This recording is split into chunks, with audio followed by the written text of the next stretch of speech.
good morning to you. I'm just going to tweak this camera a little bit. Welcome to a fairly disorganised Garry today.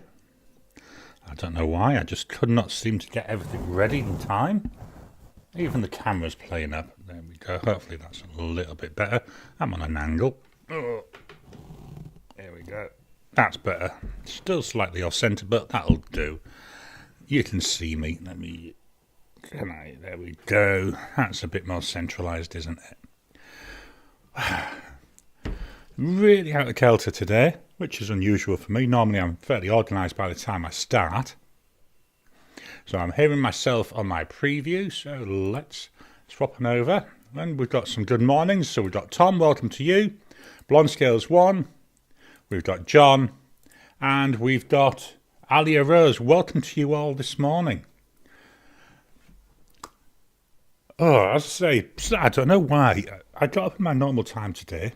I did everything I normally do, and I just feel really just disorganised, which is so unusual for me, because normally I'm right on top of things, which is why I think I'm repeating myself. I don't know. I should be fired.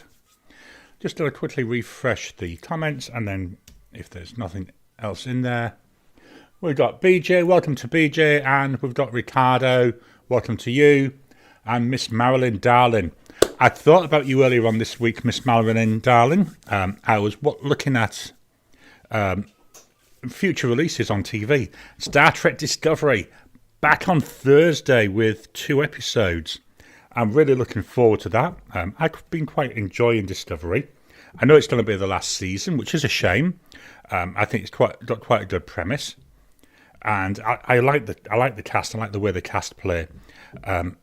The one I really like, I like Tilly. I think she's brilliant. I hope we'd see more of Tilly this season. And I see that they're starting with a new series called Starfleet Academy. Hopefully they set that in the same timeline and again have Tilly in it, because I think Tilly is just so good. I don't know what it is, she's just this character which really pops to me. So the other one I quite like from Discovery is...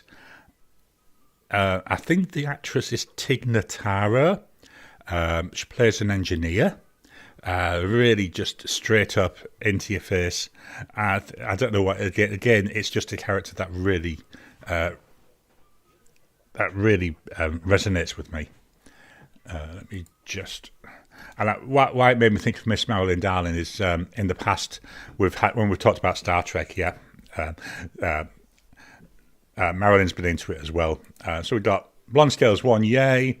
Marilyn, so excited. I can't wait.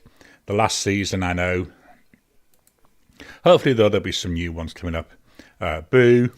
Blonde Scales 1. I'm still eagerly waiting to hear that my pen has shipped. Hopefully, I did see a post he'd put up. He's had a few issues this week, but he's hoping to get back. Tom Morley, my favourite Star Trek is Lower Decks. Yeah, I quite enjoy Lower Decks. I liked the crossover that they did with Enterprise. I thought that was quite good. Not Enterprise, Strange New Worlds. And it was actually good seeing Boimler and Mariner coming over into like real world. Hopefully they're able to do something like that again. But yeah, I quite like Lower Decks. Hopefully there'll be another season of that coming soon. Just have a quick. I have heard rumours that Star Trek Prodigy Season 2 is coming out in France. So hopefully that means it won't be too long before it's out everywhere else. Again, I quite enjoyed Prodigy. I thought it was quite good. I know it was aimed at kids, but it was enjoyable. Just to do another quick. Adia Rose, what did you get? Blonde Scales 1, the Opal Just Turnings pen. Ooh, nice. Lower Decks crossover was a favourite, absolutely. So I'll jump into today's topic. Let me just get the right thing up on the computer. Move that over there. Oh, some more Star Trek-y comments. Blonde Scales 1, I know he needs time to make it. I'm just anticipating. That's always the best part, isn't it? It's the anticipation. Marilyn, heard Prodigy was cancelled. Yeah, I think it was. But I think it's one of these things where it was cancelled as a write-off and taken off Paramount Plus. But they were still making it, or they'd already made most of the season. So it's some kind of tax write-off in the US, but they can sell it to broadcast stations outside of the US. It was just something, it's some weird thing like that. So sad. It was a good show. It was. I quite liked it, and it was nice to have Janeway back. My wife refers to Janeway as her with a voice. I personally quite like the Janeway character, and I quite enjoyed Voyager. I liked Kez. So one of my dogs in the past was called Kez, after the character Kez. Can't really call a dog 7 of 9. You'd look really weird. Whereas Kez you can get away with. It sounds almost humanish. So anyway, today's topic. Let's swap on over to the screen. What I thought I'd do today, I know you can see now here my live streaming setup all behind this, is I'll quickly touch on the podcasts that I listen to. I know a while back we went through my list of YouTube subscriptions. Now that has changed a little bit. So today I thought what we'd do is we'd look at podcasts only very quickly. You know, I actually love listening to podcasts. A lot of them I get quite a lot of information from. Others, they're just some background noise. But yeah, it's quite interesting. So the first one, 2 Guys, 0 Planners. This is a fairly new one. By the way, the app I use is called Overdrive, and this is just some screenshots from it. Not Overdrive, Overcast. I tell you, my brain isn't with it today. I thought I'd turn them off. Let me just turn off the captions. There we go. So yeah, 2 Guys, 0 Planners. Only listen to 2 episodes of this. It's very sporadic. Just a couple of guys talking about what they're doing, really. I might unsubscribe from it. I'm not sure yet. I haven't 100% made my mind up. 5 Live Science Podcast. So that's usually on a Sunday afternoon. So that comes out. I normally listen to that when I'm cooking Sunday dinner. And that's just covering science news. It's about a 45, 50-minute show each week. 9 to 5 Mac Overtime. So this is from a publication called 9 to 5 Mac, and it's a couple of their YouTube reporters, and they're just talking about what's really going on in the Apple ecosystem. So that's a weekly show. Accidental Tech Podcast, again, a weekly show. These 3 guys, they're all well, I would say they're more or less professional podcasters now. But Mark Owarman, he's the one who actually writes Overcast. They are all independent developers, mainly for Mac now, for the Apple system. Analog. If you've got any questions, drop them into the chat. I will try and come back to the chat in a second. I'm seeing them coming through. Or even suggestions for other podcasts for me to try. I am slowly watching. Yeah, look at that. I'm even watching it as we're going at the moment. So, Accidental Tech Podcast, they've been going a number of years. Talking really about tech news, mainly with an Apple focus. A lot of the tech stuff I listen to is mainly Apple focused. Analog. So again, this one is a tech focused podcast. So it's got Mike Hurley and Jason Snell. So Jason Snell, he's been reporting on the Apple for many, many years. So that's roughly between an hour and a half. For me, it's a Monday morning. Anderson Pens. So the Anderson Pens, I enjoy listening to that. For me, that's a Friday morning when I get up. That's the first podcast I listen to on a Friday. Just light banter, finding out a little bit about what's happening, mainly within their own store. Anglo-Saxon England podcast. So we're touching here on some of my other interests. I really like history. And this is a podcast series he actually did ages ago and is reissuing now with little tweets and updates. And this focuses on Anglo-Saxon England. So I think it's every other week it's coming out at the moment. We're up to, I think it was sometime about 800, the year 800. So yeah, quite interesting. Now, hopefully, now I need to switch on back here. Got that. Then double click that. There we go. Get rid of one and fetch in another. Automators. So this is, I think it's every other week, and it's usually on a Sunday. Automators, so this is by, again, focusing a lot on the Apple system, but ways you can use automations to try and improve what you do. Pardon me. Ways that you can use automations to try and improve what you're doing and really simplify your life. The Bent Time, so that's an inactive one, so that's a fountain pen one. They haven't put out an episode for ages. I just leave it in there just in case they do. Captain Roy's Rusty Rocket Radio Show. So this is a fairly new one. I've only listened to 2 episodes. It's a guy based somewhere in the UK, and it focuses on his thoughts on science fiction, fantasy, and horror. The 2 I've listened to so far, they've just been really focused on him just chatting. So it seems like it's a one-man show, so he's just chatting away. I aren't sure. I think some of what he's saying is quite interesting. But for me, one of the things I like with the majority of my podcasts is to have more than one host. So to have 2, ideally, to be honest, ideally 2, sometimes 3 you can get away with, where you're getting more of analysis, where they're talking about, not just talking about saying this is what I think, but you're getting different people's opinions. So that to me is the only thing which lets that down. Clockwise, again, this is tech focused, comes out for me on a Thursday morning. The idea is they have got two normal presenters, and each week they've got 2 guest presenters, and they talk about 4 topics, and the whole show is done in under 30 minutes.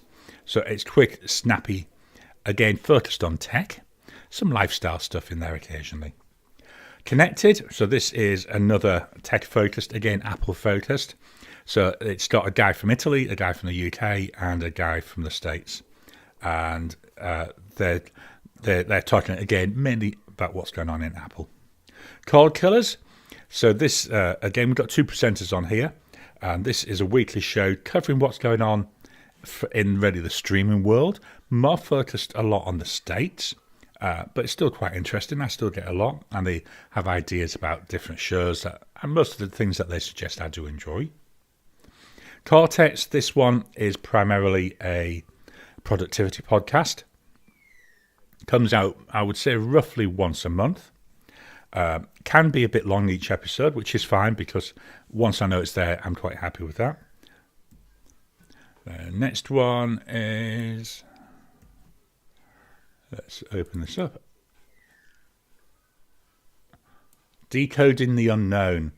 This is really interesting. The guy, he makes loads of different YouTube. He's got a number of different YouTube channels. This one he actually publishes on YouTube and on as a podcast. I listen to the podcast, really enjoy it.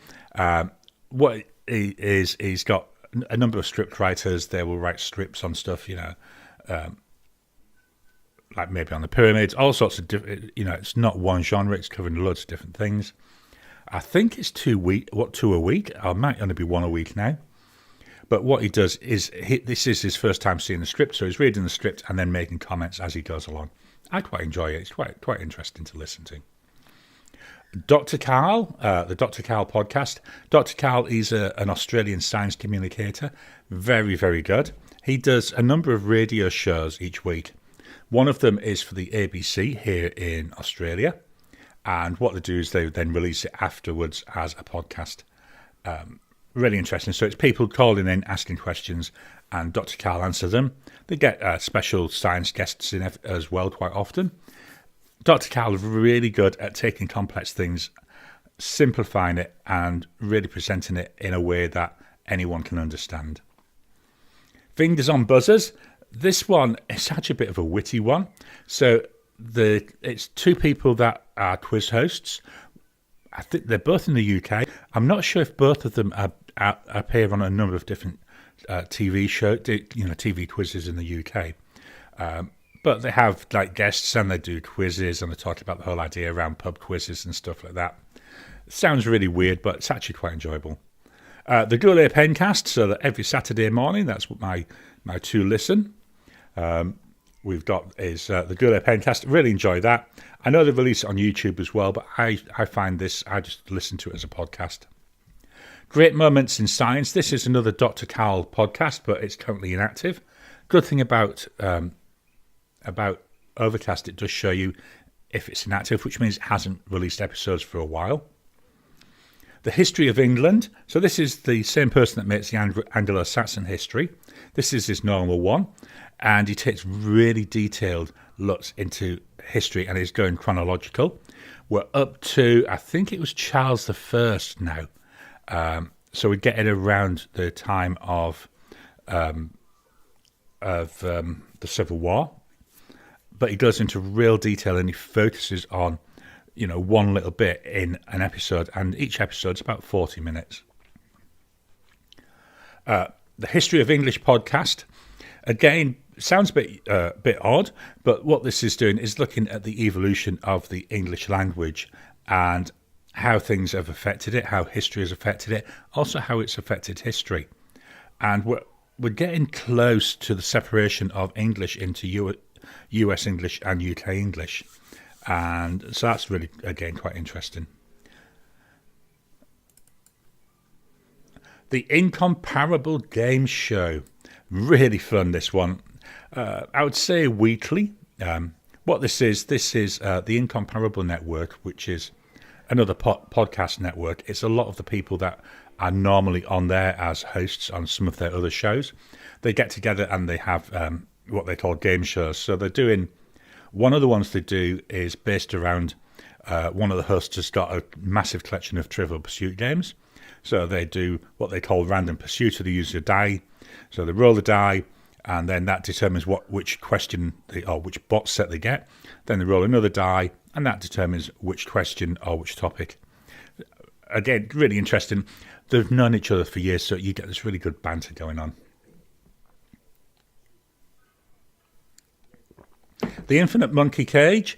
So this is one with, again, it's a science-based one. It's got Professor Brian Cox. He does loads of TV things. So he did like Wonders of the Universe, Wonders of the Solar System. Can't remember, loads of them anyway. He's a professor at, I think it's the University of Manchester. And then it's got Robin Ince, who's a comic. And then they have a panel. I mean, they've had some big names. For me, Brian Blessed was brilliant. He's such a brilliant character. Not sure how well known he is in the US. But they've had Patrick Stewart, Eric Idle. They've got a lot of... So the idea is they have the two hosts. They've got two active researchers in whatever topic they're talking about. And then they've got a comedian. One of the best long-running things they had on there is a Strawberry Alive or Dead. Actually, really interesting when they get into it. So that's quite interesting. Know a little more. This is, again, tech-focused. What this does, it takes one specific topic and does a deep dive, and then he does maybe 10 to 15 minutes on it. Doesn't come out every week at the moment, but it's quite interesting when it does come out. I always find I learn something from that. Lateral with Tom Scott. So Tom Scott's, he was a YouTuber. He's currently on a break from that. And what he gets here is he gets 2 or 3 guests each week. And 2 or 3 guests, and they ask like a lateral thinking question where they have, to work out what the answer. I'm trying to think what one was. I only listened to it again the other day.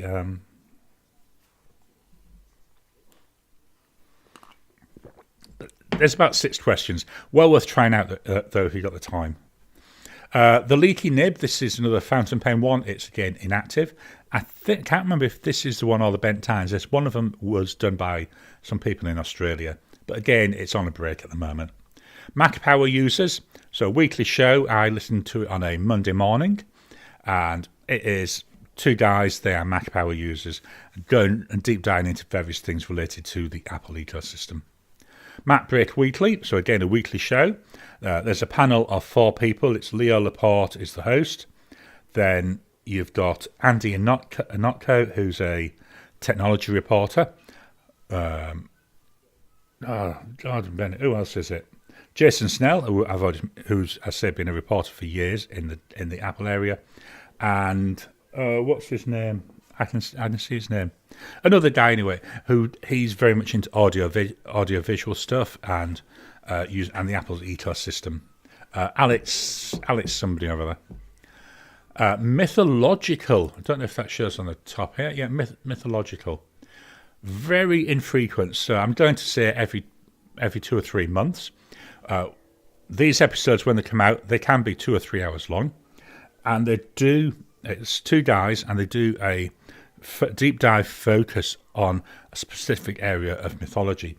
So they might do the Greek gods, or they might do a specific Greek god, and they really do a deep dive. They come up with references for it all. Really interesting to do a real deep dive into that. Next actions for business. That's actually me. It's inactive because it was just me, and it wasn't really any. Well, I thought it was interesting, but I was producing it. But I just wasn't getting the engagement I'd like, and that's why it's on hold. I'd like to keep it going again. The idea of it is to focus around personal productivity. I'm saying for business, I think that needs to be changed because it's not really for business, it's personal productivity, full stop. And the idea of next actions is always focusing, what's your next action, what's the next thing you're going to do to move yourself forward. The nib section, again, this is another inactive one, fountain pen focused again. No such thing as a fish. So this is by the team that come up with the research for the UK TV show QI. So they've got this weekly podcast as well. So it's 4 of them. They each come up with a random fact, and then they banter around that fact, and each one coming up with other facts related to that initial one. Good fun. I learn loads each week from that. The Offstage Me, so that's Michael Lampard. So he's got a YouTube channel, Mick Lampard. He's branched off now, and he's had 1 season of this podcast, and then the next season starts sometime soon, I believe. The Pen Addict, so that's Brad Dowdy and Mike Hurley. That's a weekly listen for me. As it covers all things to do with the Pen Addict. The Pentertainment podcast, that's Pen Boy Roy and Tom Erder from from Goldspot Pens. Again, quite enjoy it. They do interviews. There's a lot of banter between them. SciShow Tangent. So this is, I want to say I listened to it on a Tuesday, I think. This is like a quiz show. So it's got 3 hosts, all from the SciShow channel. There's Hank Green and 2 of the people that work on the channel. And they banter about a specific topic in science, and there's a little bit of stupidness in there. Really enjoyable. Good laugh. Shirtloads of Science. So this is another Dr. Carl podcast. He's, I say, he's a science communicator. He's employed by the University of Sydney, I think. Yeah, I think it was University of Sydney. But he fetches on lots of different scientists, and they have fairly in-depth conversations about specific areas of science. The Skeptic Zone. This is an Australian podcast for skeptics. It's enjoyable. I quite like it. They have a number of segments each week, and the segments seem to be, fairly consistent. So you've got an idea what you're getting. Just a little bit of light listening, where, it's not saying don't believe anything. What it's saying is think about it. Similar with the next one, The Skeptic Guide to the Universe. This is, I think it's 3 brothers and a couple of their friends from the States, been going for years. The section I like in there is they do a trivia, so they give 3 options, 2 fact, 1 false, and you have to guess which one's the false one. I quite enjoy that. Skeptoid. This is Brian Dunning, so a US-based podcaster. Focuses, again, each episode on a specific area and looking at it from a skeptical point of view. Each episode usually between 10 and 20 minutes. Swift Over Coffee. So this is focused on programming specifically in the Swift language on Apple. So we've got a couple of hosts. We've got Paul Hudson and Michaela Karen. It's, I want to say, every month-ish or so. And it's about half an hour, and it's just them chatting about specific topics. Tokyo Inkling, so this is another one which is fountain pen based. So this is two guys from, like it says, Tokyo. They've normally got is Alyssa from Inky Rocks, and there was another one they have on whose name escapes me. So again, just talking about what's going on in the fountain pen world, but from a Japanese point of view, with focusing on what's happening in Japan. The Tuxedo Time podcast. This is another one, bit of a fun one. There we go. We're near the end of the list now. It's on full screen. Tuxedo Time podcast. So Becky and Chris is a YouTube channel. It's a husband and wife. The wife does most of the work. They do really good videos, very, very highly produced. They do home makeovers, they do camping, they do helicopter, all sorts. But this is like a companion podcast to that. Ungeniused, so this is the two hosts of Relay M, Stephen Hackett and Mike Hurley. It's a weekly one, normally about 5-10 minutes. What they do is they actually just go to Wikipedia, they pick a Wikipedia page and summarise it and then turn it into an episode.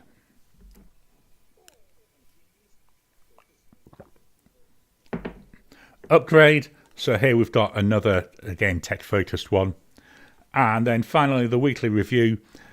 That's inactive now. I don't know if they'll ever fetch it back. But this was focused, this was just two friends, and they were talking about what they were going on each week and helping to keep themselves productive. So that's my list of podcasts. Let me close these windows down. Hopefully I've gone back to the camera. Oops. There we go. Closing all them down. Let's go to the comments. Aries, hello Gary and chat. Welcome to you, Aries. Blonde Skills 1, need more caffeine. I've had 2 coffees already this morning, so I daren't have another one, because if I did, I'd be bouncing all over the place. But yeah, I think definitely need more caffeine. Wool Hodge, hello all, hope everyone's doing well. John, Y-Files, so let me make a note of that. Y-Files podcast. Marie, hi from Michigan. Alia Rose, I have to make Easter dinner tomorrow and I'm very terrible at cooking. Pray for my family. I always find cooking the best way to do it, one step at a time. And as my son always tells me, follow the instructions. I'm terrible at following instructions. But yeah, I've got to be honest, I normally cook our Sunday dinner, except I don't. I actually cook it. My wife does all the preparation for it. So she'll be out there soon peeling potatoes and stuff for our dinner tonight. That should be interesting. Blonde Scales 1, I need to finish this week's Goulet Pencast. Yeah, because it's so long, it can be a bit of a... what I do with all my podcasts, I actually listen to them on two times speed. It's amazing. You can still pick up everything, which does surprise me. Brian Blessed in Flash Gordon was peak Brian Blessed, in my opinion. He was clearly having the best time. Yeah, I've actually seen Brian Blessed live. Going back about 20 years, we lived on the outskirts of London, and he was in Panto at Croydon, and he was playing Captain Hook in Peter Pan. Absolutely awesome. And when I saw him, I was actually a bit surprised, because when you see him on TV, he looks like this really tall, big bloke. But when you see him in real life, he isn't. He was actually a lot shorter than I thought. But his personality just oozed. Really did. I mean, he's such an over-the-top bloke. Absolutely awesome. Mr. Inky Fingers, hello from Michigan. Hello to you. Let me just refresh the screen. Marilyn Darling, there's an app on Chrome that can increase the watch time up to 16 times. I watch a lot of videos this way. Yeah, I might struggle at 16 times. Depending what I'm watching, I do watch some videos at 2 times. The camera's moved, hasn't it? There we go. I have terrible problems. I'm going to have to find a better stand for my camera. I find 2 times is good. I think I'd struggle if I went over 2 times though. But that's just me. Motivate Domination. Thoughts on the Pilot Custom 74? Well, I don't have one, so I can't really provide too many thoughts.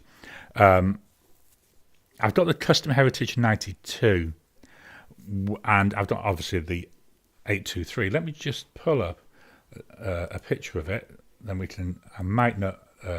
There is a Pilot that I am considering. 74 rings a bell. Pilot 74. Yeah, this is one I'm looking at. So to me, body-wise, looks very similar to a Pilot Custom 823, but rather than being the vacuum filler, it's a converter. Let me just go to the screen, then you can see. So I've just pulled this one up. This is from Pull Prediction. 270 Aussie dollars. Actually, not a bad price. This one's from 2019. Let me just go down. 14 karat gold nib. It doesn't say that. I think it's a number 15 nib. I think it's the same nib as you get with an 823 as well. I might be wrong there. It doesn't say so on this page. It just says it's 14 karat gold. Can we get a closer look at it? No, it's not. There's... Oh, no, number 5 size nib. So that would be the same size as the Pilot Custom Heritage 92. And I really like the nib on that. It's my nib on my Heritage 92. Very, very bouncy. So that was a quick look at that. Let me just close this window down. Marie, I would prefer the Custom 823 much more than the 74. I would save your money and go for the 823. I do love my 823. We'll be looking at this when we look at our writing. There's my 823. This has got a number 15 size nib. Pop that back in the tray. BJ, the 743 is a 15 nib. Yeah, I thought it was, but that picture there was showing 5, which is weird. Marie, no, this nib is very small on the 74. Let's go and try a different website, see if we can find out. Let's go back to this. What is the nib on the Pilot Custom 74? Yeah, Pilot number 5, according to Pilot Pens Australia. There we go. Hopefully you can see that.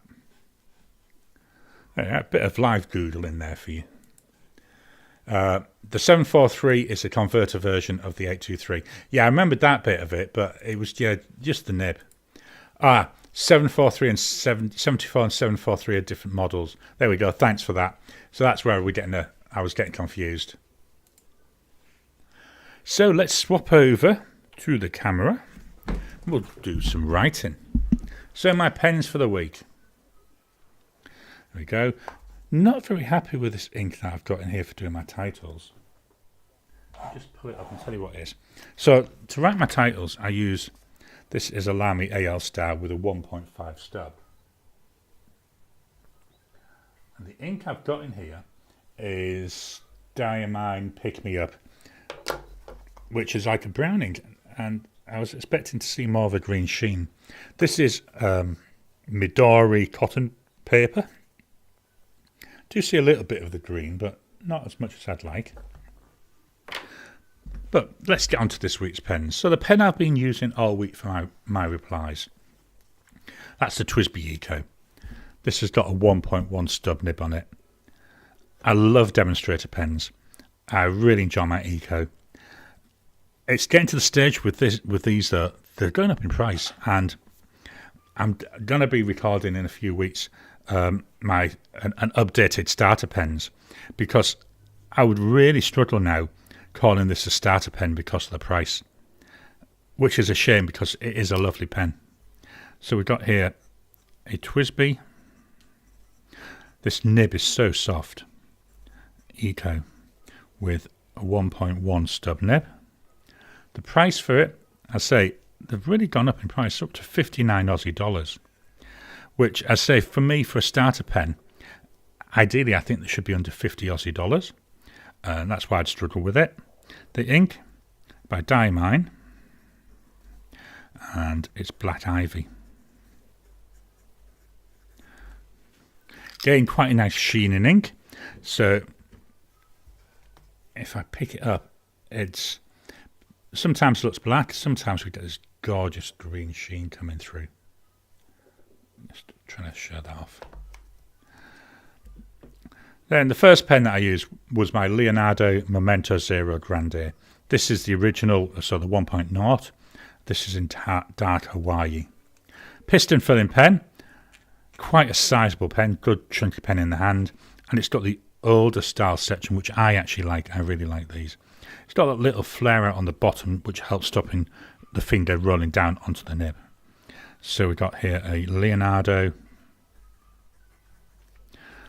Momento Zero Grande. It's got a medium steel nib. Price for this, 377 Aussie dollars. The ink, well, it's another Diamine ink. And this one is Jack Frost. So far, all my inks have been from Inkvent. I struggle seeing any sheen with this, I will be honest with you. I know this meant to be a red sheen, but I really struggle, and not just on this paper, but on virtually every paper. Let's leave that to dry, see if the sheen comes through. So that's a Leonardo. Next up, I had my Pilot Custom 823. Up till recently, this was my most expensive pen. It's a vacuum filler, there's not a lot of ink in there. Should be enough for another day or two though. This is actually today's pen as well.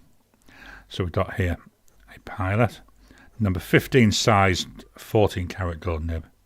So it's a Pilot Custom 823. This has got a broad nib, and as I say, it's 14 karat gold. I say it's not cheap. I priced this up because I was using it in another video this week. $547 to buy now if I bought it from Cult Pens. The ink by Diamine, and it's Tobacco Sunburst. Love this ink, gorgeous brown ink with loads of shading in it. So that's a Pilot Custom 823. We're going virtually to the opposite end of the price scale for the next one. Let's move the page up a little teeny bit, move it over, there we go. Jinhao 9019. I've actually brought this in because I was using the X159, there it is. That's in the clean out pot because it ran out of ink. So I thought I would, in fact, let's see. Rather than use the 9019, let's use the 159 because that's the one I used. Let's see if it will write. So number 8 size nib, same as the 9019, that's why I brought the 9019 in. Will it write? Let's give it a bit of a shade to see if we can get a little bit of ink. No, I don't think it will. Let's push that all the way down. See if that's forced any ink.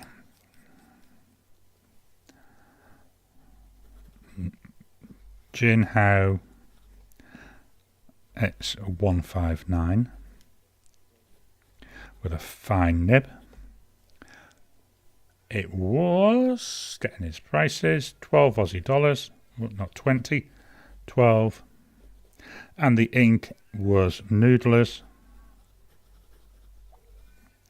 Navajo Turquoise. There we are, we got some writing in the end. I love this this Navajo Turquoise, really nice.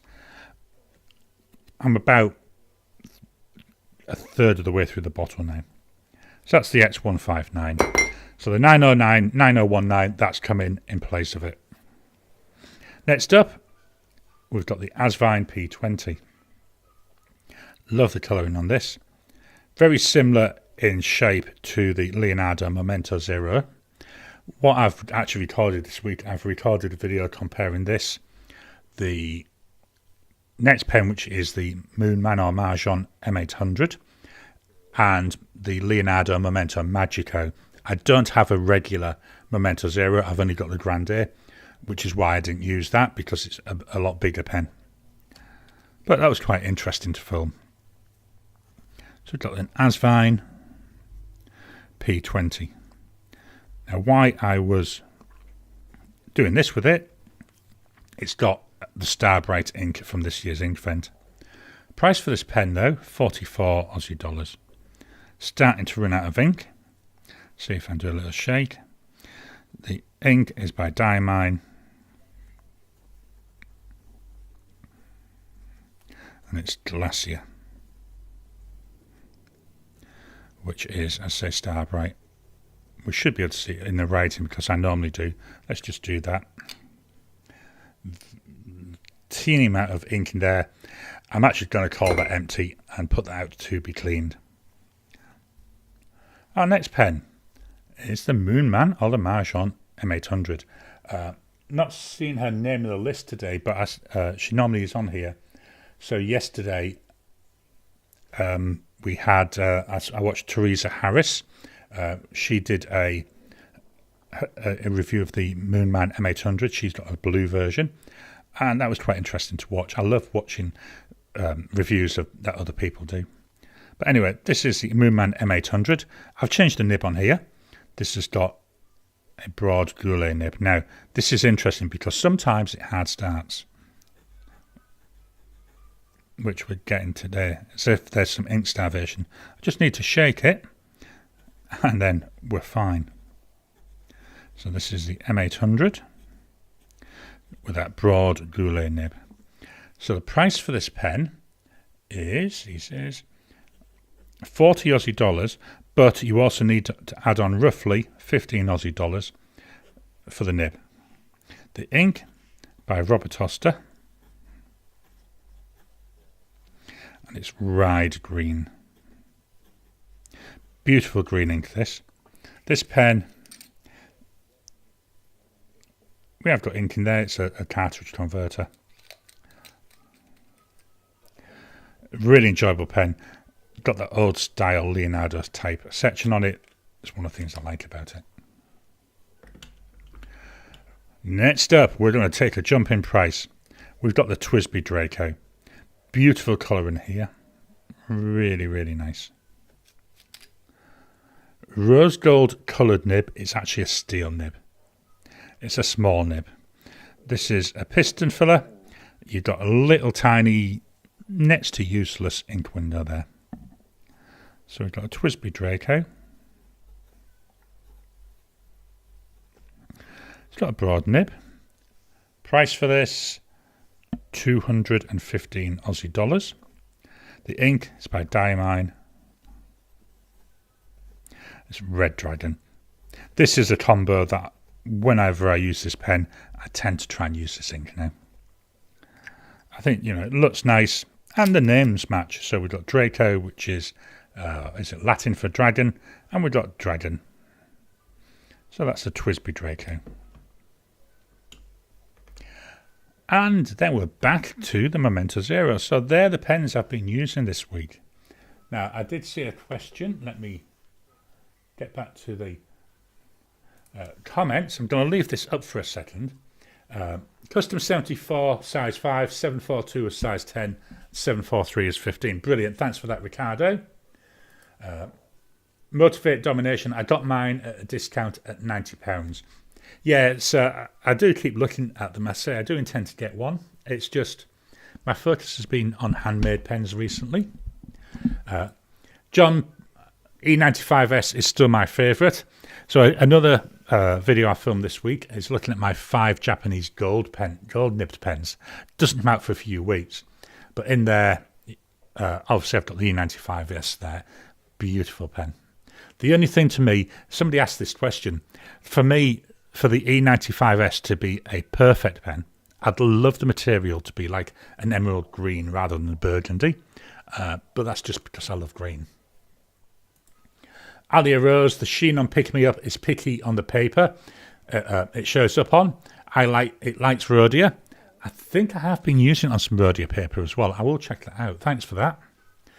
Marie, I love the Twisby stub. Absolutely. Really nice. Ricardo, custom 74 solid colours has a Con 40 converter. The translucent colours have a Con 70. Black custom 74 has 11 different nib points. Yeah, it's that black one I'm thinking about. I'm thinking about trying, I think it was the music nib that I was going to try it with. Quite like the look of that. Motivate Domination. What's your favourite Schaefer pen? I'm looking to buy one Schaefer as I don't have one yet, but can't decide which one to buy. So let me grab the right tray, hopefully.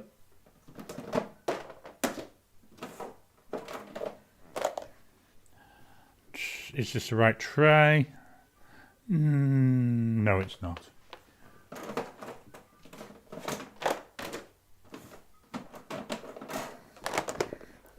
There we go. Here's a pen tray, and this is the one I'm going to get. So the only Schaefer pen I've got was actually sent as a gift from a viewer. This is the Schaefer Prelude. So black and dull trim. Very classy looking. The nib on here isn't a Schaefer nib. This is a Mr. Pen nib. I believe he's out of business now.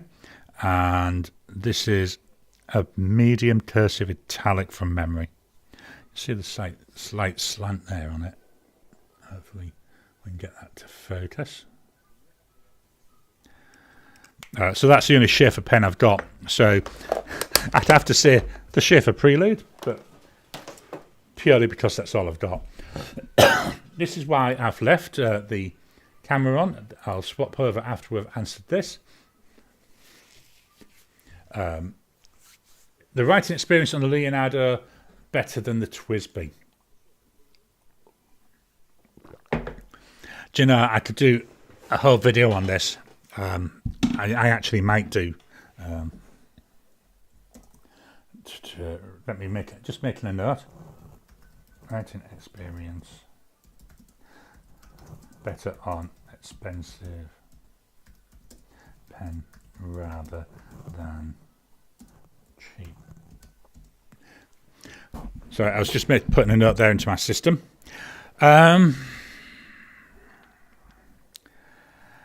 It's hard to say. So one of the things I do say in a lot of my videos, I don't think I've said it for a while, the whole idea of a pen is to let you get ideas out of your head and onto paper in a way that you enjoy. Do they both satisfy the first requirement? Absolutely. They let me get ideas out of my head and onto paper. Do they satisfy the second one in a way that I enjoy? Again, both of them do. Is it worth the extra money? That's such a difficult question. It all depends on what you're looking for, really. I think I want to say, what's the name of it? It's that inner voice, the subconscious level. Because you know you've paid more for it, I think sometimes you enjoy it more because you know it cost more. In terms of the experience, what I often do is I give them to my wife, and she gives me like a blind experience. And she does often say that the more expensive pen does feel like it writes better. But not all the time. Sometimes she'll say that of a cheaper pen. So yeah, it's very subjective and very, I think there's like a psychological aspect to it as well. So that's something, say, I may dig into that as a video in itself. So just before I switch back, there's the Diamond Jack Frost. I'm seeing a little bit of red sheen coming through. Hopefully you can see that coming over the camera. I'm actually not seeing much when I did that thick swatch.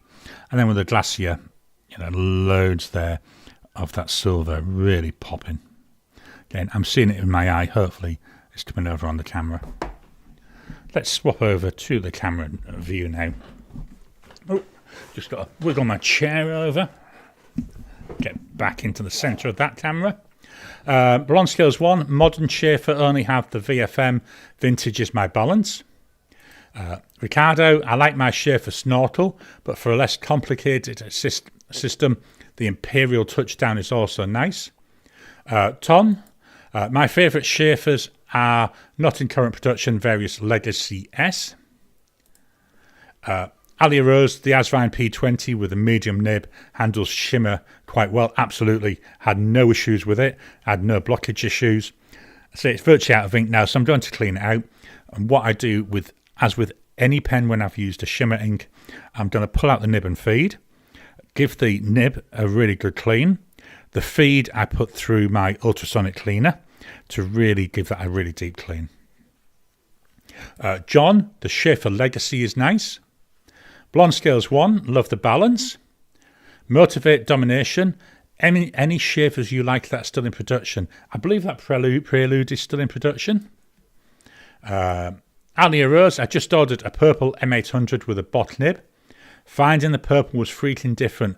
Maybe it's discontinued. Yeah, so Teresa was saying that yesterday, that the only ones she could find were the blue one, and I can't remember if I want to say it was the amber one, she said. Because there were 4 colours. There was blue, amber, purple and green. So I've actually got all 4 colours. I know I say this quite often. The Marchon or Moonman M800, one of my favourite pens, full stop. And certainly one of my favourite Chinese pens. What I'm looking for, hopefully, by them essentially running out of stock, I'm hoping that they're going to issue a version 2 model, and I'd love it if they issued a piston version, but we'll have to just see. Blonde Scales 1, I'm looking at some of the ones Goulet has added, so I think we're talking here about the Schaefer pens. John, yeah, the green is hard to find also.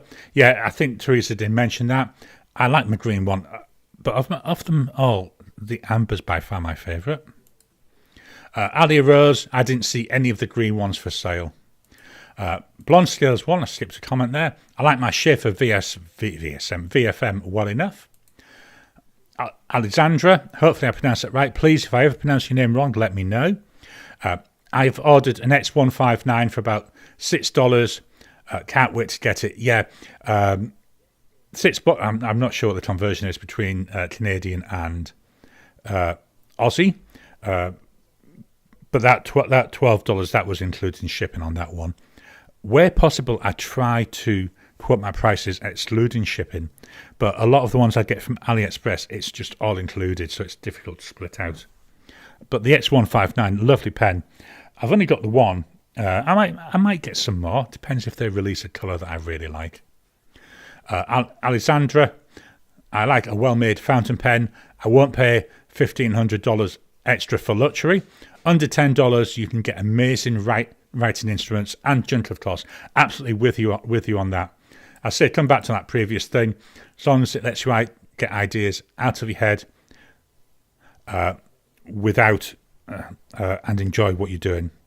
One of the reasons in my videos why I quote the price, I've watched, obviously like most of us, I watch loads of different ones, and different pen reviews, and most of them, they might mention the price, not quite often at the end. Why I like to make it really clear is, if you look at a pen and you think, wow, I really love that, and you find out at the end it's $1,000, and to me, I always feel a little bit let down, thinking, well, I can't afford that. If I'd have known how much it was, I actually wouldn't have felt as bad when I'm watching it. But that's just me, as I'm being, and it's psychological. And this is why I try to put the price. And what I try to do is every so often is I go through to either where I bought it from, usually Cult Pens or Pulp Addiction here in Australia, and then obviously AliExpress for a lot of the Chinese ones. So I try to keep the prices fairly up to date.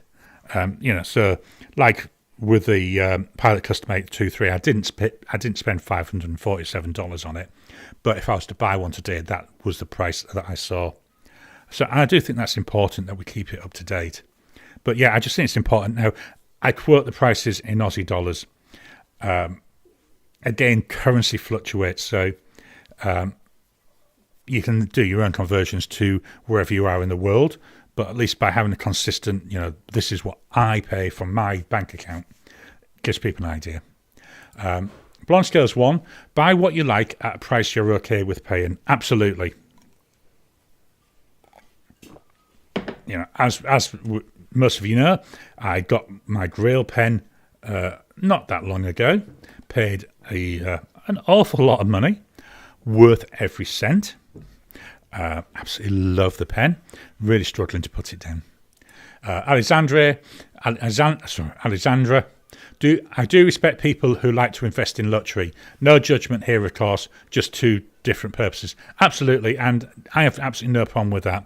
As we've seen from today's selection, I'm as happy to write with a $12 pen as I am to write with a $500 pen. I enjoy them both. I enjoy them in different ways, so it's really nice. Teresa, just got here. I was at work. Happy and blessed Easter to you all. Welcome, Teresa. I've been calling you out a few times today with the video you released yesterday on the Moonman Marjan M800. So this is the Teresa I've been talking about. John, happy Easter. Blonde Scales 1. Yeah, we were talking about you earlier. Will Hodge just ordered a Wingsung 630. Has a number 8 nib and piston filler. Mont Blanc lookalike. Let me reach over. Is it handy? So I'm not going to mention a name, but a viewer actually sent me this. I received it a couple of weeks ago. This is the Wingsung 630. This is the one with the like the classic ends. So yeah, there's the number 8 nib and piston filler. Now, I haven't filmed my first impressions on this yet. It'll be getting filmed, I'm thinking, in a couple of weeks. I've got a load of videos lined up to film. Then I think it'll be sometime in May it'll come out on the channel. But looking forward to looking at that one. Alexandra, 6.48 Canadian is 734 Aussie. Alex, you don't pronounce the A at Alex, right? You don't pronounce the A at the end. Alexandra is a girl's name. Sorry about that. And this is why I always ask, because I like to get things right. It annoys me when people pronounce my name wrong. That's and I think it's important if possible. Tom, they also make a flat top, sort of Sailor King of Pen Pro Gear version of the 630. Who was it I saw did one? I think it was Miss Marilyn Darling a couple of weeks ago, did the flat-topped 630. Go and check that out. Well worth looking at. John, I like the new transparent 630, but can't think of a reason why I need one. I know it's going to sound awful. Do you need a reason? Sometimes it's just nice to have one for the sake of it. That's how I got a lot of my cheaper pens, like the Jinhao 992, $2 a pen. I've got all the colours, Blonde Scales 1, trying to let my bank account recover from the Just Turnings pen. I absolutely know what you mean. Although I do think they're a lot cheaper than a handmade pen in the States and the UK. Obviously they're not cheap, but they're worth every cent, really are. Miss Marilyn Darling, happy Easter. Teresa, thank you. I'm guessing that's for the shout-outs. Ricardo, happy Easter holidays. Miss Marilyn, what colour did you get? Alex, how Wingsung 630 compare to the X159? Link to your video. So when I do it, I'll be doing a first impressions, obviously. Then what I'll do, after I've used it for a few weeks, I'm planning to do a comparison between the 630, the X159 and the 9019. All three pens have got that number 8 size nib. BJ, Teresa, is your channel called Travel by Books? I believe it is. I believe the screen handle in here, Teresa Harris Travel by Books, that's the actual channel. I'm not sure if it hyperlinks to it though. No, it doesn't, which is a shame. Miss Marilyn Darling pointing to a name. I've got the flat top red transparent body. I like it a lot. Marilyn, lol. Teresa, yes. Will Hodge, I had ordered the exact pen Garry has, burgundy colour with a full ink window. Slotted ink window are available also. Loads of different options, isn't there? I mean, I think in one respect, you get to a bit of decision paralysis because there's so many options. Blonde Scales 1, yeah, want is enough of a reason. BJ, I'll check it out. Marilyn, it's got a nice nib and it feels substantial in the hand. Teresa, BJ, thank you. Let me refresh the comments. Tom, I bought the flat top 630 after seeing one of your YouTubes. Yeah, that's where I first saw it, to be honest, and really, really impressed by the look of it. Really looking forward to getting this one inked up and trying it out. Dennis Manning, happy Easter. Have you tried the Asian knockoff of the Lamy 2000? I have. Is it in here? I can't remember if it's still inked up or not. No, it's not. Let me get the right tray.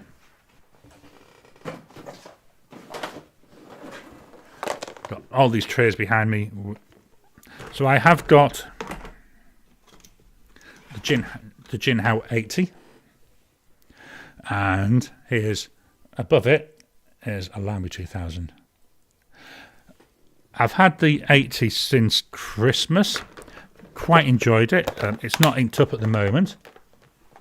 Let me just pop that back. What I'm planning to do is with the Lamy 2000, I'm actually my first impressions of that comes out this afternoon. So give me a few weeks for the Lamy 2000, then I'll link up the 80 again, and I'll do a comparison between them. But that won't be for a few weeks. Marilyn, how'd you like it, Tom? Tom, yes, thank you. Refresh. The Jinhao 80 is really quite nice. Yeah, it is. I like the. I'm toying with when I do the review is swapping the nib. So I do have a broad Lamy nib, which I may put on it because it takes the Lamy style nibs. Because my Lamy 2000 is a broad. But what I also may do is in the video initially use the nib that came with it, then actually in the video swap the nib. I'm not certain yet how I'm going to do it. So that's something I need to think on still. Dennis Manning, I have it and I've truly enjoyed it. Yeah, really nice. I quite enjoyed it. The only thing which put me off it's a fine point nib, which I don't really like fine nibs. So that's why I'm thinking of swapping the nib. Marilyn, they're nearly identical in looks, but the nib and filling system are different. Blonde Scales 1, the 80, it's on my Amazon wish list. I really enjoyed mine. Oh, I haven't told you, today's mug is Star Wars. And it's a proper Star Wars. There we go. From the first film. Even got Alec Guinness on it. Ricardo, has anyone got the new Piston Sport? I received mine today. Love to see what people are thinking about that. Really would. Alia Rose, AliExpress has the 80 for $3 to $4 each. I mean, at those prices, with a lot of them, that's why I get them, because you can't really go wrong. Blonde Scales 1, cool. Marilyn, should start with a nib that came with it and then swap the nib, because I think people should show the nibs that come with it first. Yeah, so that's what I do normally try to do. Like with today's where, I was showing the M800. I've done loads of videos on this pen. That's why I thought, start showing them as I'm changing the nibs. But yeah, it's interesting. I say it's a fine nib. And what I may actually do is actually try and use the same ink as well. And the Lamy style nib will be dead easy to change on the fly. You just pull the nib off. You don't have to pull out the feed or anything like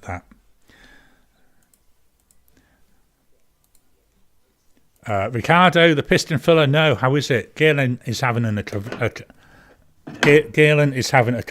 in the colour Carmine. I'm tempted.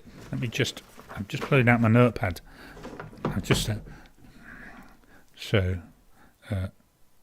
Oh gosh, 630 V 159 V 9019. What have we just said?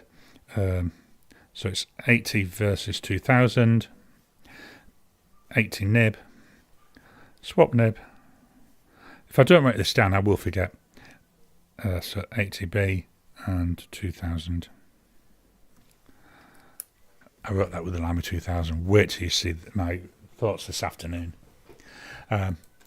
Marilyn, I think the Caveco piston is a bit expensive. Absolutely. I know it's the brass. Is it brass? It's one of the metal versions. And it's only in black. And yeah, I think it's pricey. What I may do, actually following on from Blonde Scales 1, the Piston Sport is not a colour I would spend that much on one yet. Yeah, it's black. If it came out in a nice green, I would then think about it. But black just doesn't interest me. Carl, I've got the translucent flat top 630 on the way. I wish they had a broad or better. Oh yeah, better. A stub would be nice. That's, again, I know I keep saying this, one of my issues with a lot of Chinese pens. They're limited in the selection of nibs. Marilyn, I wish they made the Caveco piston in a plastic housing. So do I. I think that would be an awful lot cheaper. And I do like my plastic Caveco Sports. I've got, a couple of them now. And, they're about $40. They're well worth, they're really are good value. Marilyn Darling, me either Blonde Scales 1. Ricardo, I'm liking it. The piston unit is smooth and it fills fast. And I think somebody said it takes about 1 milliliter of ink, which is a good amount. Blonde Scales 1 in plastic at the right price, I might get one. So yeah, and for me, even if it wasn't the colour I liked, I think I would still get it to try then. Wool Hodge, the bad thing about the Caveco piston filler is they recommend not to take the piston assembly apart. That turned me off, but I like the integrated clip, like the Caveco Art Sport. I didn't realise they said that. I'll be honest, I've never taken a piston. Oh yes, I have. I've taken one of my piston pens apart, and that's because it came out by itself, but I'd over twisted it. But certainly not something I would do to most of my pens, but it's still nice to be able to do it so you can get in there and service it if it needs it. Alia Rose, the black piston is not cute. Yep, absolutely with you on that. Alex bought a transparent fountain pen for about $4. Looks cool, but nib flexed and didn't get its shape back. Oh, the nib flexed and didn't get its shape back. That is something that can happen quite often. You have to adjust it at each stroke. That should be illegal to sell. Yeah, it's really difficult. I'm assuming it was a Chinese pen. Chinese pens can be very, very variable, I've found, in ways of the quality. BJ, haven't picked up any sports since my brass sport. I said I don't have any of the metal ones. I've only got the plastic ones, and I really like them. Miss Marilyn Darling, exactly. They are missing out on a wider audience like the 1.1, 1.5 broad and double broad. Absolutely, I would be buying more Chinese pens if I could get them with a broad nib, purely because usually the choice is fine or extra fine and the occasional medium. That's why I don't buy them, because I'm just not into that nib size at the moment. Onto my cordial. Star Wars, we got R2-D2 on this. Carl, better yet, a left-handed oblique, yeah. Ricardo, I've only got 4 black pens, 2 Lamy 2000s and now 2 Caveco Sports. So one of the range of, a series of videos I'm doing at the moment is looking at pens in certain colours. And it's actually been surprising me how limited I am in certain colours. Really struggled. Although, other colours have been very easy to do. And what I'm trying to do is just come up with 5 pens for each of them. And what was it? The red pens I really struggled with. Didn't have as many red pens as I thought. John, I'd rather get the red carbon fibre AC Sport. Oh, that sounds nice. Alex, again on the cheap side, I've got a $3 fountain pen, $3.50 fountain pen made of solid brass and real wood. Pocket size, amazing writing, smooth, consistent line and crazy good reverse. Yeah, a lot of my cheap pens I really like. I mean, one of the ones, let's pull this. So I mentioned this earlier on. The Gin How to 992. $2 Well, it wasn't $1.77 when I bought it. You know, it's got a reasonable nib. The only thing I don't like about it's a fine nib. But it looks like it might be a number 5 nib. I haven't tried it, but I wonder if I could swap the nib off one of my other pens with a similar size nib. You know, $2. You can't go wrong at that, can you? Really?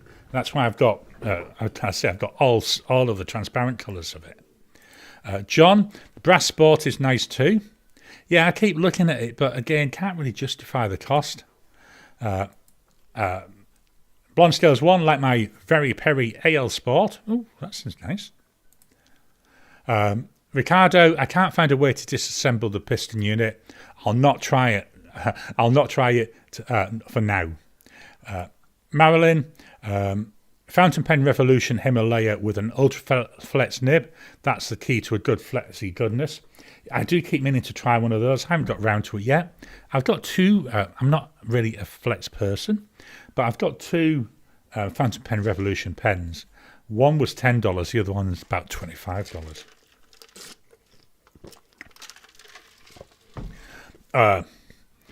Marilyn, if you've got a noodler's Conrad with a Fountain Pen Revolution Ultra Flex nib, that's the perfect pen. The Conrad, that's the one that smells, is it? From memory?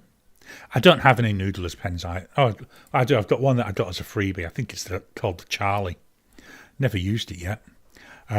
Alex, the transparent fountain pen I referred to earlier has got HYL written on a red ring in the middle of the pen. Don't know if I can replace the shitty / useless nib. The way I always look at it is, if the nib's not working, what you got to lose? Blonde Scales 1, Brian showed off his collection of Lamy 2000s this week. That's the only downside of listening to it as a podcast. You don't get to see them, but it was interesting how he's got like different use cases for them. The other one who loves his Lamy 2000s is Wasky Squirrel. Blonde Scales 1, Very Perry was a pretty purple from Goldspot. Again, purple. I don't have many purple pens. Alex, how cool is that? You have a modest number of subscribers, but the chat is very dynamic. Great comments. Love from Montreal. Thanks for that. Yeah, it's one of those interesting things with subscriber count. I know some people, they drive on getting loads of subscribers. I'd love to have more subscribers, but I just find, don't worry about the numbers. Yes, I monitor numbers, but I don't really worry about them. What I worry about is, am I having fun doing what I'm doing? And that's really what I try. And and I've said this quite often, it's important to me that we respond and chat. This is all I do of doing these lives, to give us a chance to chat. That's why every single comment that we do in a live chat, I respond to. Every single comment that's put on one of my videos, what I do is I've got alerts which come up so I know that they're there, and I do go in and read them. Sometimes I might only just put a thumbs up, but I do read them. Some weeks, Blonde Scales 1, some weeks we're more chatted than others, yeah, and I get the biggest telling off when we are. Marilyn, if you wash noodles pens with soap and water, then your favourite essential oil and re-grease them and put them together, and don't hold it up to your nose, you won't notice it. Yeah, my Ranga pens, got a couple of Ranga pens, and I do sometimes notice that there's still a little bit of a smell on one of them, but the other one doesn't smell at all. Wool Hodge, the smell of Noodler's vegetable resin pens doesn't bother me. That material is biodegradable. Alex, thanks, Marilyn. I'll look at it for sure. Laurie, I thought I was subbed, just subbed now. Thank you, Laurie. Thank you for that. Very much appreciated. Right, that's all the comments gone. So let me open up this week's presentation. We're getting near the end, so we'll go through what's coming up and then we'll come back to the comments. So switch over to the screen. And here we have it. Oh, I thought I'd turn this off. Let me turn this off. I'll get the right one. That one. There we go. That gets rid of that little corner. So, last week's videos. Sunday, I did my look at the Sailor Pro Gear Slim and the Pilot E95S. So, they're both fairly, well, what I'm going to say, they're both cheap gold-nibbed offerings. If you can call that $350 for a Sailor Pro Gear Slim cheap, and about $200 for the E95S. Again, very relative. We've already talked about this. That was quite interesting. Tuesday, I took a look at Apica paper, sort of my first impressions. Very impressed by it, really am. And that's some paper, if I ever do, when I do more orders from Pulp Addiction, I'll add in a couple of those each time just to top up the order. Really impressed by them. And I'm actually thinking of swapping over from the cheap ones I get from the local big box stores, which is they're what I use for my project books, to these Apica ones. They're thin enough to use as a project book, and the paper's nice. Friday, that was my wrap-up of March, my Aussie month, where it was all Aussie pens. They're all cleaned out now, and most of them are in the tray behind me. The tray behind me, I know you can hardly see it. That's a Gale and Leather tray. That's where I put what I call my pretty pens, the ones that I want people to see when they come in. That was very, very hard to rank because I do rank them. Really, really struggled with ranking them this time. Saturday, so yesterday, on my Tricky Little Questions channel, I took a look at the history of April Fool's Day. Very difficult because nobody really knows where it came from. So I did a little bit of research into that. It was a fun one to do. Coming up this week, so this afternoon, he was going to show it to the camera, which is turned up. This afternoon, I've got my first impressions of my Lamy 2000. Very impressed by it. Really nice pen. Beautiful writer. You'll see that this afternoon. I filmed this about 2 months ago, and I've been holding off releasing it, which means I've been holding off using the pen. That's not going to happen anymore. That's now going to be used. So this Lamy 2000 is the pen I'm going to be using all week for writing my replies. So I'm going to get some use out of it this week. Tuesday, I'll be introducing my April pens in use. You'd have seen most of them already. This month, my theme is Use Me Up. So it's all about using up pens that are currently inked.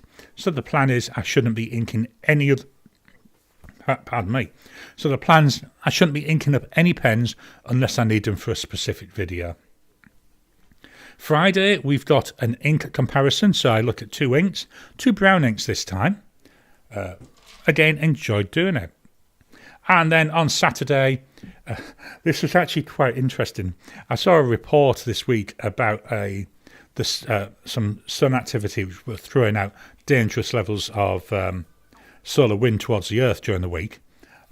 Only 2 weeks before I'd recorded this video, which is looking at the Earth's magnetic field and how it protects us from solar winds and other dangerous radiation coming from space. So that's coming up on Saturday next week over on Tricky Little Questions. And then my books of the week. So I finished Phantom. Finally got to the end of it. Really enjoyed it. There's one more book in this 3-book mini-series. Looking forward to that. That will be in maybe 2 or 3 weeks' time. I'm back to Terry Pratchett, though, for a couple of books. I'm not sure if it'll be 2 or 3. So started this week Men at Arms. So this is a City Watch, a Captain Vimes.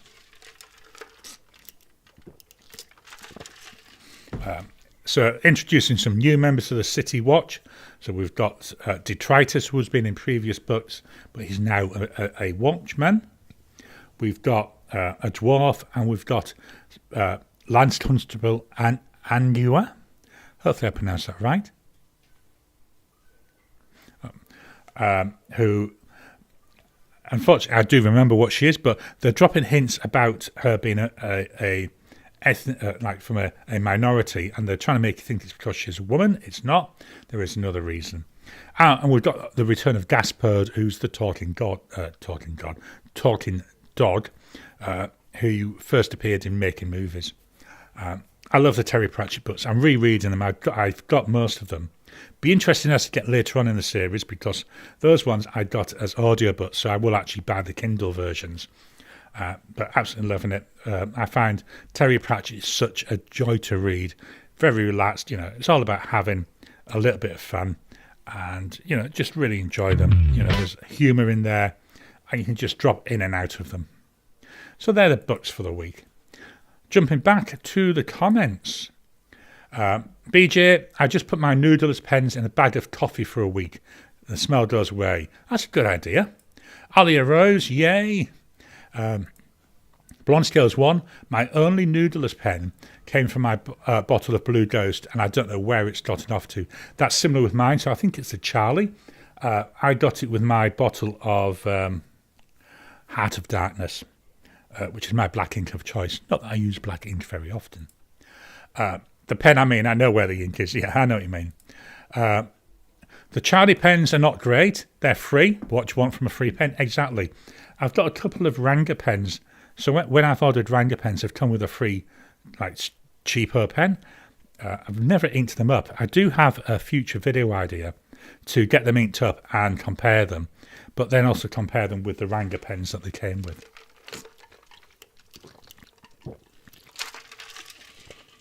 Wool Hodge, I prefer the muffed pen from Fountain Pen Revolution over the Charlie pen. Yeah, I haven't got one of those, so I can't really comment. Marilyn, I like flets and pistons.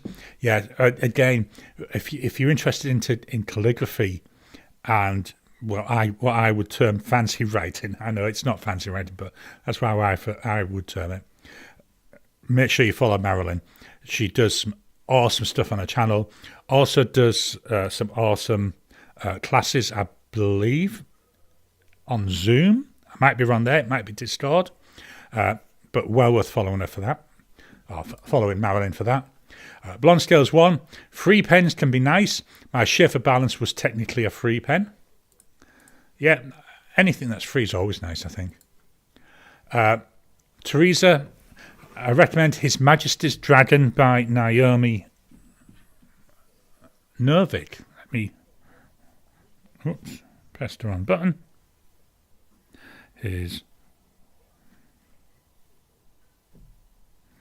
Majesty's Dragon.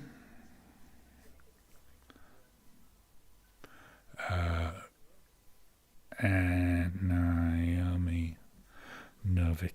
Cool, I've added that to the list. I'll add that into my typed list later on. I love getting suggestions for books. Anything fantasy related, I absolutely love. Teresa, well, does a coffee smell bad after? Lol, or taste bad, yeah. Let's do a refresh. Marilyn, everyone is welcome. Thanks. I like to call out other people where possible who've got channels. It takes a lot of courage to start doing this YouTube thing. It can get quite addictive. I've actually got 3 channels now. I've got this one, which is where most of my time. So that's 3 videos a week, plus the live, plus a daily short. I've got Tricky Little Questions. That's where I focus on more. The idea of it is, it started with my 12-year-old grandson at the time was always asking questions about things which he was quite interested in, but he didn't really understand how to do research. And so it started out where he'd ask, what I would call a tricky little question, and I would do the research, create the video, mainly with him in mind, but then I put it on YouTube for others. He lives in the UK, so that's why video is so much easier. And then my other channel is called Next Actions, which was my first channel. That's about personal productivity. At the moment, I'm not really making videos for that. It wasn't getting any engagement, so I thought, well, let's give it a break and come up with a way to try and increase that. So that's still something, it's on the back burner. Marilyn, you're full up.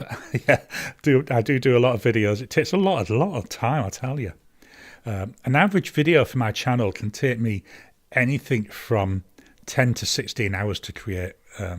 by the time you do the research, write the script, spend time with the pen, getting used to it, trying it out, recording it, editing, doing all the post-production.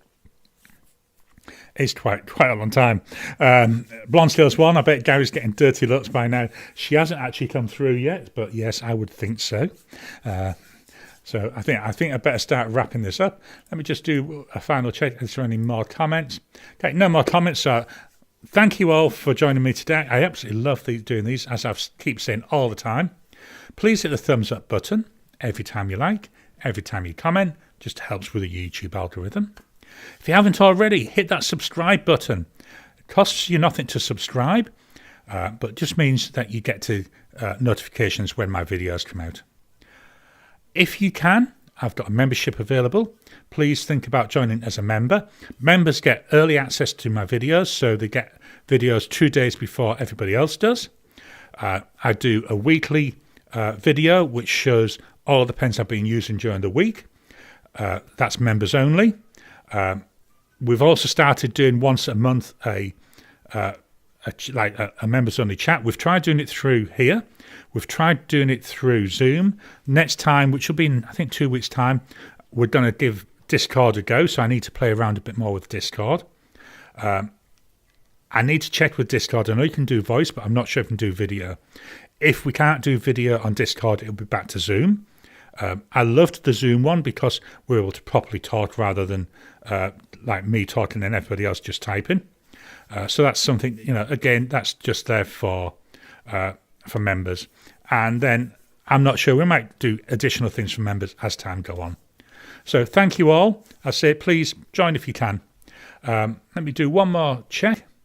I know my hands, I've just noticed my hands going all over today. Blonde Scales 1, have a great week all. Will, bye all, be safe. Thank you, Gary. Marilyn, thumbs up. BJ, thanks for bringing us together. Alia Rose, have a nice holiday if you celebrate and a great day anyhow if you don't. Ricardo, nice week everybody. Okay, I'll leave the comments open whilst the outro plays. Thank you all, really enjoyed doing this, and I look forward to talking to you again soon.